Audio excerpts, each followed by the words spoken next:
Yeah.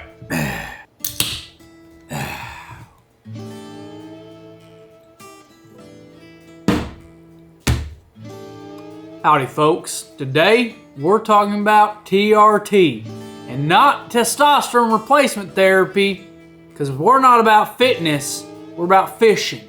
We're talking about Texas rigging tips. Let's get it on. What's up guys, welcome back to the MONSTERBASS channel. I am Alex, Oklahoma's worst angler, and today, like you saw, we're going over some Texas rig tips for springtime fishing. Now, as you guys can see, I've got some visual aid friends with me today. We've got the old Texas rig worm, Laredo. We've got Burleson in the house, Strike King Rage Bug. San Antone, the punching rig. And Jeremy, no, that's too wacky for this. So guys, what we're going over today, 3 different ways to Texas rig, and what I like to do personally, especially around springtime, what I like to throw, situations I like to throw them in. First thing we're going to cover, the punching setup. So this right here is a punch setup. Texas rig, punching rig, whatever you want to call it. Either way, it does have a weight on top of the hook. It is pegged. Now normally I've got pegs that actually fit inside of those weights right there, inside of that MONSTERBASS tungsten, but I wanted to keep my good pegs. This is meant for like an oversized weight, like 1 ounce, 1 1/4 ounce. That's what these pegs are meant for. Normally you're going to have a peg that is going to slide down into the very top of that weight and help keep that weight there. For a punching rig, you definitely want to peg your weight.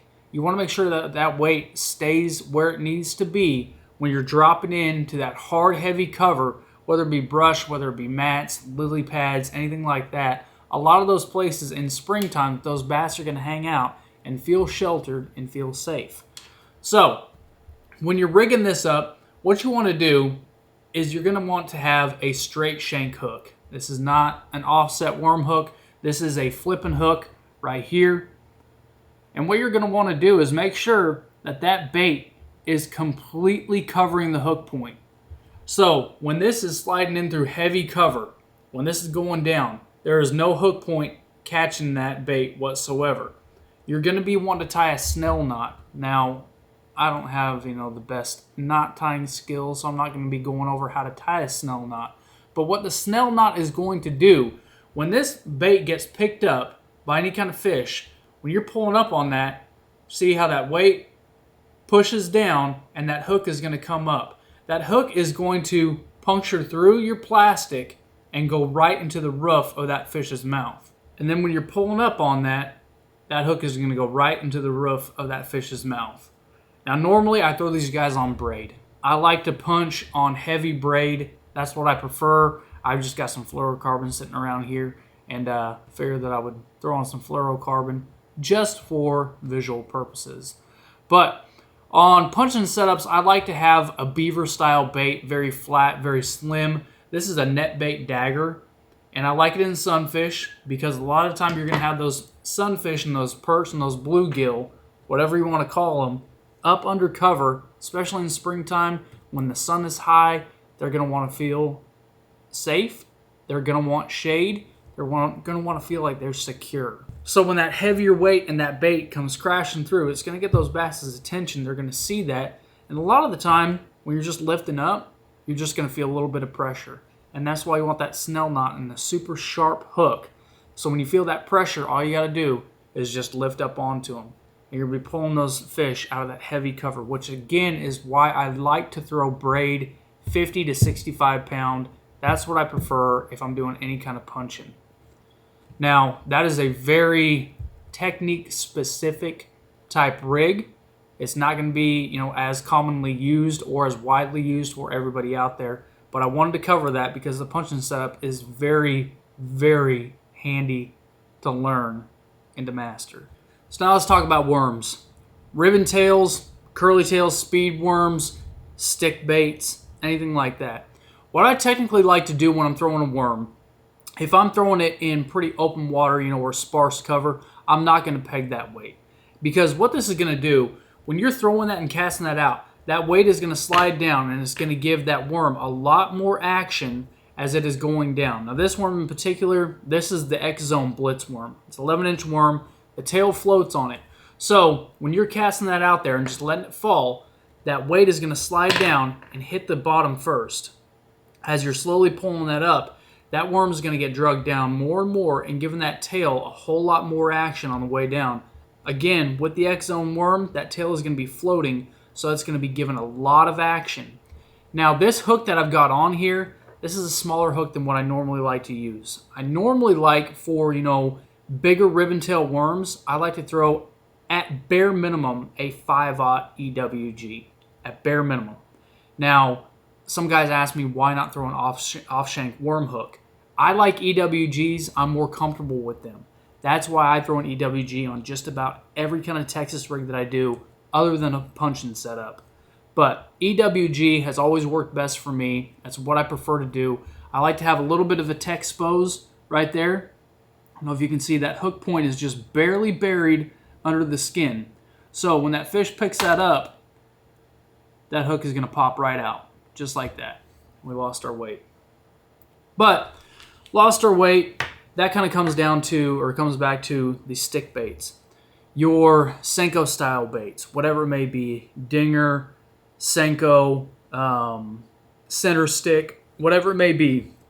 When it comes to the stick baits, I do like to throw those weightless. Now there are some stick baits out there that are not heavily salted, that may have, the Elastec material in there that actually float, that are more buoyant. So if you want to get that stick bait kind of fall and that shimmy, go with a lighter weight on that worm. That's going to be the best for you. But I like, when I'm throwing a stick bait, I like to have a heavily salted stick bait, something that is going to fall naturally and have a good little bit of shimmy on the way down. Me personally, I love the Dingers. They've got a built-in groove for that hook to where I don't have to Texpose that hook. So that's what I personally like. But when I'm throwing big ribbon tail worms, like I said, at bare minimum, a 5/0. A lot of the time, I'll even go with a 6 or a 7/0. I really prefer a 7/0 because that is a lot of bait for that fish to get into its mouth before it gets to that hook. So the bigger the hook, the better chance you're going to have of hooking up on those. I really like to throw worms around brush. I really like to do that. If I'm throwing around some heavy brush, heavy cover, anything like that, I am going to peg the weight. Now the reason that you would want to peg your weight when you're doing that is, we're going to put this weight back on the line here, because like I was saying, when that weight is going in there, when that bait is falling, that weight's falling first. Now a lot of the time what you can have with an unpegged weight in heavy cover is that weight can get stuck in between some branches, and then all of a sudden you're hung up. And all you can pretty much do is either pull it out, break it off, or wait for a fish to come and get that. When you're sitting there bobbing this thing up and down while it's stuck in that branch, you may have a fish just do you a favor and pull that out of there. But normally, throwing around heavy cover, I will always peg. I say normally and always. When I'm throwing around heavy cover, heavy brush, big brush piles, offshore fishing, around stumps, trees, anything like that, I'm always going to peg that weight. Always going to peg it, because if you do get hung up, it's a lot easier to get loose because you're not going to have the play of that weight sliding up and down your line. So if you're throwing around some heavy timber, heavy brush, anything like that, peg that weight. Go with a bigger size hook on those bigger worms as well. Take it from a guy who has lost many a fish on big worms without the right size hook. You want to go with the right size. You want to go bigger. And that brings us to our last and my favorite style of Texas rig, which is going to be a creature bait, something that has got a lot of action. I really love to use creatures or craws. Now my absolute favorite, as a lot of you guys know, I know I'm watching you right now, Jeremy. I see you laughing at me. But my favorite is the Rage Bug from Strike King. This has got a ton of action to it. There's a lot of other creature baits that are out there that have got a ton of action as well. My favorite thing to do with the creature baits or the craws in springtime is to not do your typical bump and drag or hop it along the bottom. I love to swim these things. I love to get them swimming in the water column. What I'll normally do, throw up towards the bank, or if you're on the bank, try and parallel about 4 foot out from the bank and parallel that along the bank. First thing I'll do is I'll be reeling this along pretty slow, low in the water column, just to see if there's anything down low. If I'm not getting any bites when I'm doing a slow roll, then I'll kind of speed it up and try and cover in the mid water column, or go up higher and reel it in faster, try and get some fish's attention that way. But I've got my best luck in the lower or mid water column by swimming these. It's just a very different kind of look. Creature baits or craws, they're going to imitate a swimming craw. Depending on the color, it may look like a bait fish to that bass as well. But I really do prefer to swim the creatures and craws rather than the typical bump and drag. Now, if there's days that that's not working, go back to the traditional style of Texas rig fishing. Let that thing fall, give it a couple of hops, let it fall again. So if you've got a craw on there, the best thing to do, because a craw, what they do naturally is they don't just hop up once and go over to the next spot. They usually go with 2 hops. It's a small hop and then a bigger one. So when you're out there fishing that Texas rig, a little small pop followed by a bigger pop right after that. So bump, bump, just like that. And that's going to give kind of that natural craw action where they take up and then they take off. Lift up and take off. That's what I was trying to say. But I think this video is going to be going live on Friday to you guys. I hope you like it. I hope this gave you guys some insight. Kind of covered just really quickly on the tips of different ways to rig and how I like to fish Texas rigs, especially in the springtime.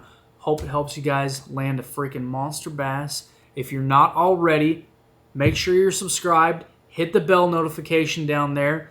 Link for my channel will be down below as well. I'd love to see you guys over there. Drop me a sub. I'll see you guys next time we're on the water.